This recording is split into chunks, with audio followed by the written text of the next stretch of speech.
Infertility was not something I ever imagined would define such a large part of my life. When my husband Albert and I first decided to start trying for a baby, I had visions of glowing ultrasounds and adorable baby clothes, not endless doctor visits and heart-crushing disappointment.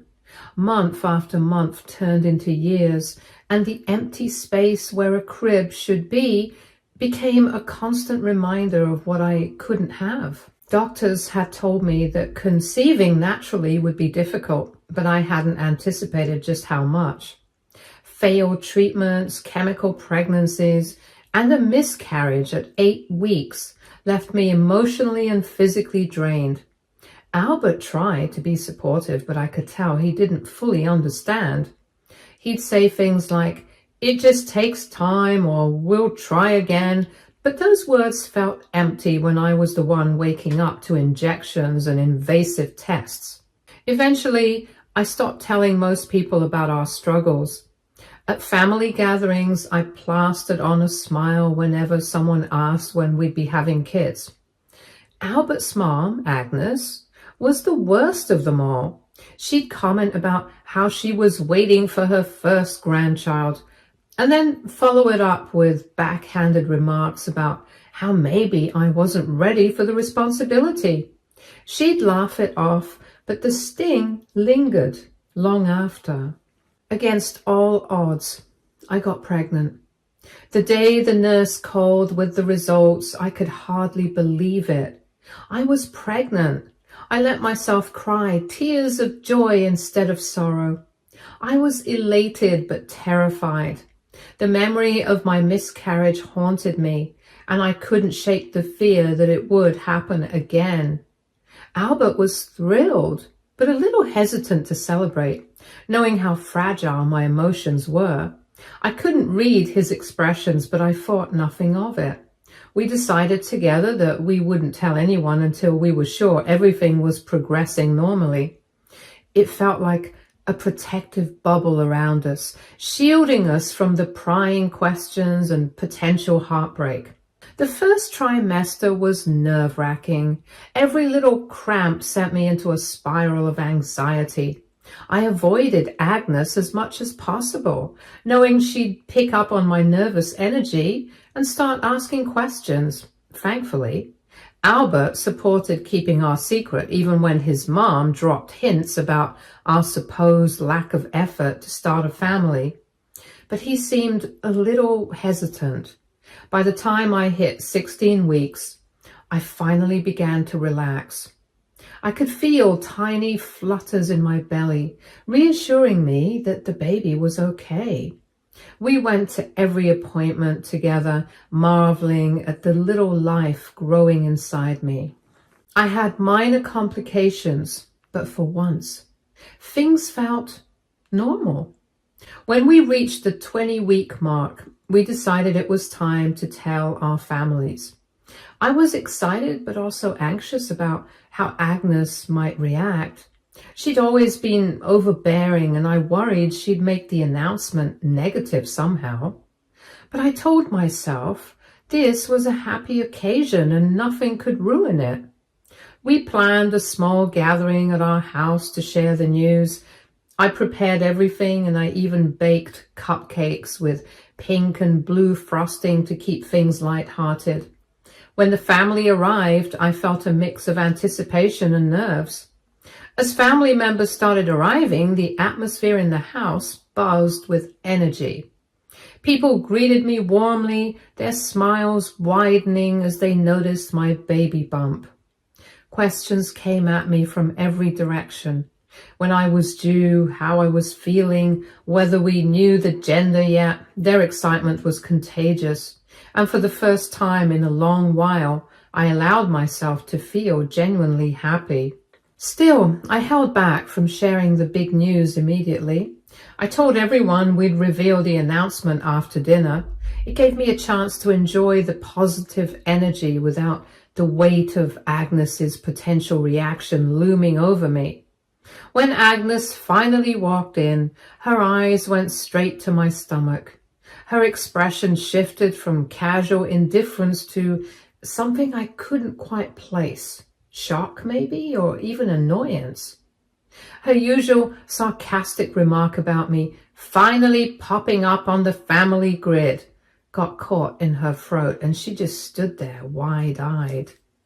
Without acknowledging me, Agnes scanned the room and headed straight for Albert.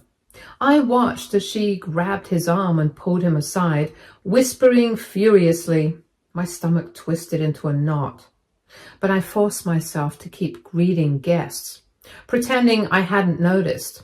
This was supposed to be a joyous day, and I wasn't going to let her ruin it. Dinner went smoothly, or at least as smoothly as it could, with Agnes casting occasional glances in my direction, and Albert avoiding eye contact. I tried to focus on the rest of the family, laughing along with their jokes and answering their questions about the food and decor. But a sense of unease lingered, and I couldn't shake the feeling that something was brewing. After dessert, Albert and I stood up to make our announcement. My heart raced as I shared the news, telling everyone I was 5 months pregnant and the baby was due in spring. The room erupted into cheers and congratulations, with family members clapping and coming over to hug me. Everyone, that is, except Agnes. Her reaction was immediate and cutting. She accused me of lying and hiding things, her voice sharp enough to cut through the joyful atmosphere. She said that it was suspicious for me to keep the pregnancy a secret for so long, and claimed that it made her wonder what else I might be hiding. I stared at her, stunned, but before I could respond, she escalated further. She demanded a paternity test, saying that my secrecy was proof I couldn't be trusted. I turned to Albert, expecting him to shut her down. Instead, he nodded along with her, saying that while he understood my reasons, a test would clear things up if I was truthful. His words hit me like a punch to the gut. My husband, the man who had been with me through every painful step of this journey, was siding with her. Agnes wasn't done, though. She added more snide remarks, questioning my character and insinuating that I had ulterior motives. She said that if I could hide a pregnancy, there was no telling what else I might be hiding from Albert. I felt like the walls were closing in around me. For a moment, I couldn't move or speak, the betrayal sinking in like a heavy weight on my chest. Then, something snapped. I broke out of my stupor and confronted them on the spot. I asked them if they had completely lost their minds. I turned to Agnes first, telling her that her accusations were not only ridiculous but also cruel. Then I turned to Albert, my voice shaking with anger, and I asked him if he had doubts about the baby's paternity, why he hadn't expressed them when we first confirmed the pregnancy. Why had he gone to every appointment with me, held my hand through every scan, and celebrated every milestone if he didn't trust me? Albert stuttered, trying to explain that this was Agnes's idea and that he just didn't want to upset her. He said something about it being a precaution, but his excuses only made me angrier. The rest of the family sat in stunned silence, their shock evident on their faces. I could see some of them exchanging uncomfortable glances, unsure of how to react. I didn't let up. I told Albert that if he was willing to entertain his mother's paranoia over his own wife's words, then he wasn't fit to be a father. I said that he could pack his things and go back to his mommy's house because I wasn't going to raise a child with someone who didn't have my back. I was heaving by this point, my rage and heartbreak threatening to consume me. Agnes tried to interject, but I cut her off, telling her that she had no right to dictate anything about my life or my child's. Some family members tried to calm me down, but the emotions were too overwhelming. My vision blurred and I felt a wave of dizziness wash over me. Last thing I remember was someone calling my name before everything went black. When I came to, I was lying on the couch with a cold compress on my forehead. My aunt, my father-in-law's younger sister, was kneeling next to me, her face etched with concern. She told me I had fainted and that they had called an ambulance, but I insisted I didn't need it. I was just overwhelmed. Albert stood a few feet away looking guilty and unsure of what to do. Agnes, however, was nowhere to be seen. My aunt told me that she had left in a huff after I fainted, muttering something about me being unstable. I sat up slowly, my head pounding. My aunt asked if I was okay, and I nodded, though the truth was, I wasn't sure. Everything felt weird, like I was living someone else's nightmare. Albert tried to approach me, but I held up a hand to stop him. I told him I didn't want to hear anything from him right now. I told him to get out and that I was calling my friends and parents. He wanted to say something, but my aunt glared at him and he nodded reluctantly and left the room, leaving me alone with my thoughts. I wasn't going to let anyone, not even my husband, question my integrity or jeopardize the happiness I had fought so hard to achieve. I didn't have the energy to do anything at that point. I just fell asleep. Update 1. The house was quieter than I expected when I woke up briefly during the night. My aunt sat in a chair near the couch, looking tired but relieved when I opened my eyes. She told me the family members who had been waiting in the next room had all left after hearing from her that I was okay. She reassured me that I had just fainted from stress and exhaustion and needed to rest. She explained that Albert had tried to stay, but my father-in-law had dragged him out, saying I didn't need to deal with him right now. I felt a small sense of gratitude for my father-in-law's intervention, even if it couldn't undo what had already happened. My aunt stroked my hair lightly, telling me to go back to sleep and that she'd be right there if I needed her.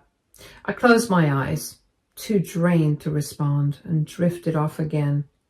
The next morning, I woke up feeling groggy but determined to take control of the situation. My aunt insisted on accompanying me to a checkup to ensure the baby and I were both okay. My best friend joined us too, offering her unwavering support as she always did. I felt stronger with them by my side, knowing I wasn't alone in this. Before heading out, I called my parents and brother to let them know what had happened. My voice cracked as I recounted the events, but I tried to keep it brief, not wanting to relive the humiliation in too much detail. They were furious. My mother's voice was tight with anger, and my father muttered something about having a long conversation with Albert the next time he saw him. My brother, ever the protective sibling, announced that they were driving over immediately. At the clinic, the doctor confirmed that everything was fine with the baby. Hearing the heartbeat again brought tears to my eyes. Despite all the chaos, my little one was strong and thriving. My aunt squeezed my hand and my friend smiled, telling me that the baby was clearly a fighter just like me. My Aunt Cora was my father-in-law's half-sister from his father's second marriage and had always been kind to me. Cora had struggled with infertility for years before finally adopting 2 wonderful children. She had been one of the few people in Albert's family who truly understood what I had gone through to get to this point. Cora had been empathetic from the beginning, offering me advice and support when I needed it most. She had shared her own struggles openly, which had been a source of comfort for me during my lowest moments.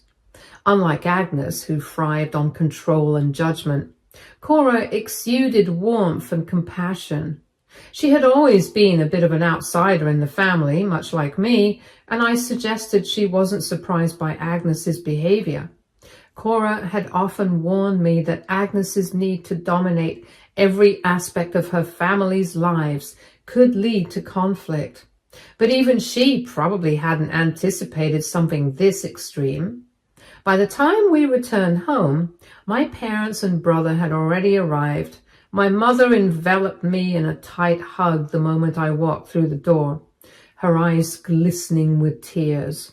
My father patted my shoulder awkwardly, his way of showing support without getting too emotional. My brother, on the other hand, looked ready to storm off and confront Albert right then and there. I spent the rest of the day surrounded by my family. Their presence was a balm to my frayed nerves. My aunt and best friend stayed too, creating a protective bubble around me that made me feel safe. As much as I tried to push it aside, the events of the previous night lingered in my mind. Albert's betrayal, Agnes's cruelty, and the way the rest of the family had been too stunned to intervene. It all replayed in my head like a bad dream. I knew I had decisions to make, not just for myself, but for my child. My parents and brother made it clear that they were behind me no matter what I decided. But the weight of it all felt overwhelming. Later that evening, I sat with my mother and aunt in the living room.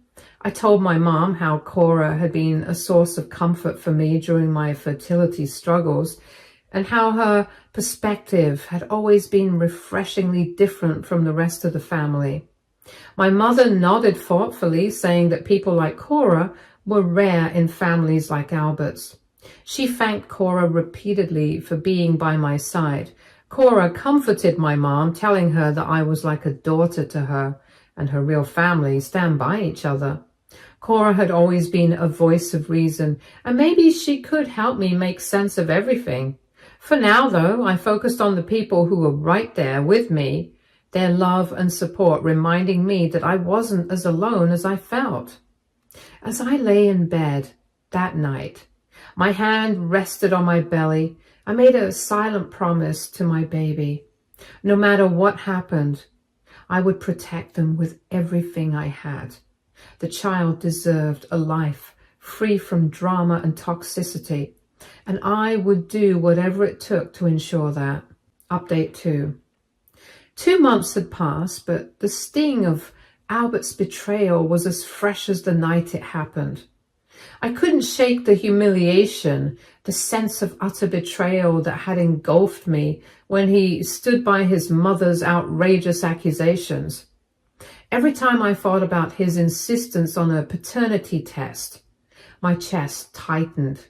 During this time, Albert had made several attempts to see me, but he never got past the front door. My father, usually a calm, measured man, had taken it upon himself to handle Albert. He didn't raise his voice or lose his temper, but the sheer force of his presence was enough to send Albert packing. My brother, on the other hand, was not so restrained. Working on a cruise line meant he was often away, but he happened to be home on vacation now, and his protective instincts were in overdrive. More than once, he had to be physically held back from throwing punches. My parents had decided to stay with me for as long as I needed them. Their support was a lifeline during those difficult weeks.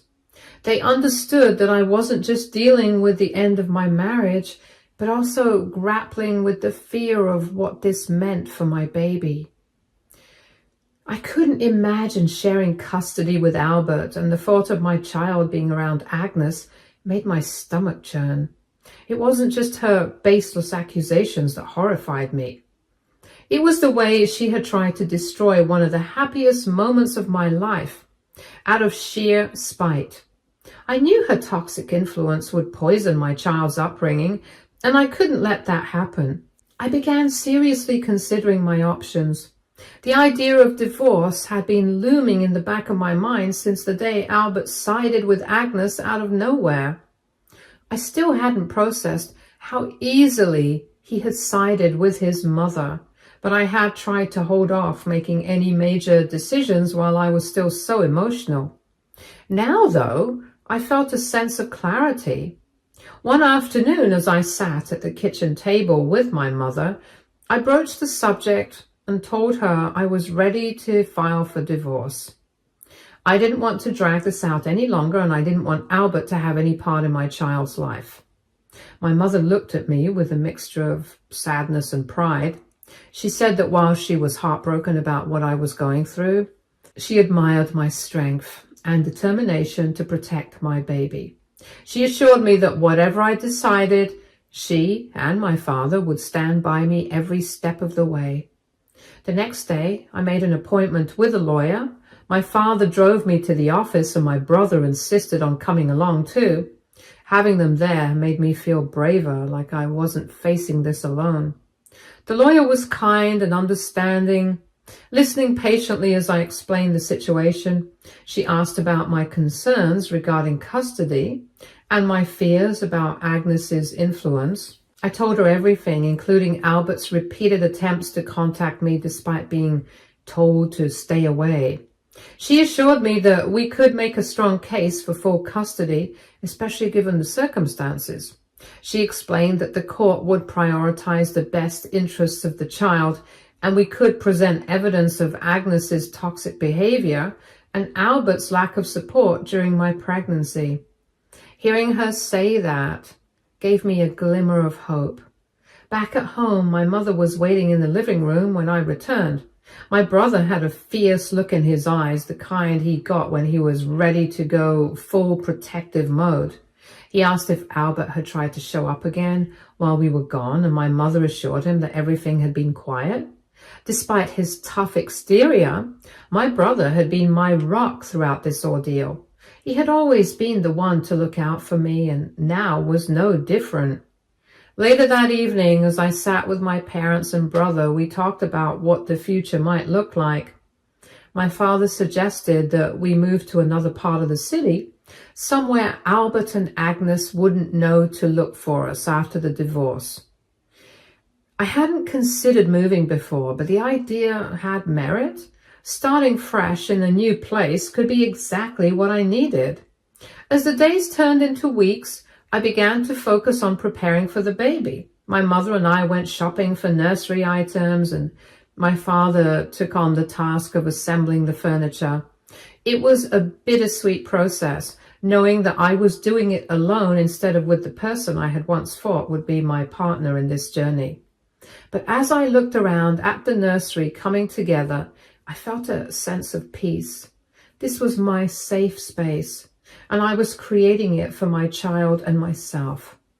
Albert continued to try and contact me, but I had blocked his number and instructed my family to do the same. He showed up at the house a few more times, but each time he was met by my father or brother, who made it abundantly clear that he wasn't welcome. One evening, my father sat me down and told me something that stayed with me. He said that while he wished I hadn't gone through this pain, he was proud of how I was handling it. He reminded me that I was stronger than I realized, and that my child would grow up knowing they had a mother who fought for them every step of the way.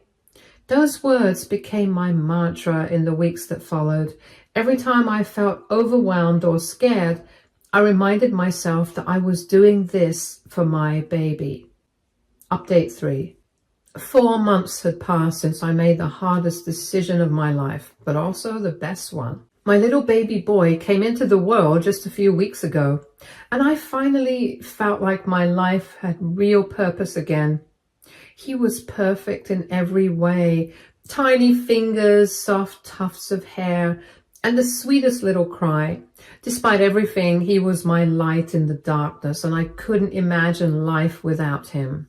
Of course, Albert tried to wedge himself into this moment too. His only point of contact was through my lawyer, which I insisted on from the beginning. I refused to give him even a sliver of access to my life outside the strict boundaries of legality. Right before my delivery, my lawyer informed me that Albert had sent a message begging to be there for the birth.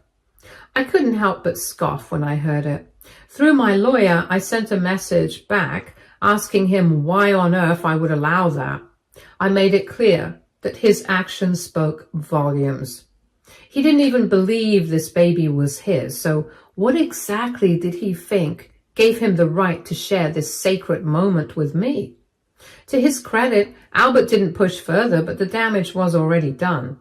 His sudden attempts to play the doting father felt like a desperate performance, and I wasn't buying it. A lot of people have asked about the status of the divorce. To answer simply, it's ongoing, but I'm getting through it. The paperwork is tedious and sometimes it feels like it's endless, but I'm resolved.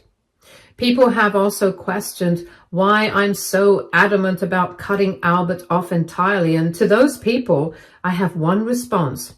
When someone shows you who they are, believe them.